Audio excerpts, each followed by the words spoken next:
આપણે ઉંબરપાડા તાલુકામાં બી કે પછી ડેડિયાપાડા તાલુકામાં બધે જ કેટલા ભણેલા છોકરા છે એ લોકોને નોકરી જ નથી મળી.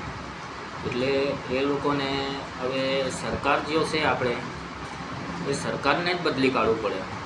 કેમ કે એ લોકો ઇલેક્શન વખતે ઘરે ઘરે એ લોકો આવે કે ચાલ ભાઈ ત્યારે આપણે ચૂલે ઉદીન ભરાઈ જાય એ લોકો કે પછી ચૂલે ઉદીન ભરાઈ જાય. ચાલ પહેલાંને બી કહી દીધી યાર, પહેલો માણસ બી નથી ઉઠે ઇલેક્શન વખત. હા, સાંભળજો.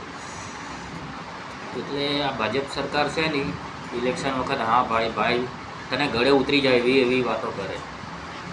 એટલે આપણે લાવવાનું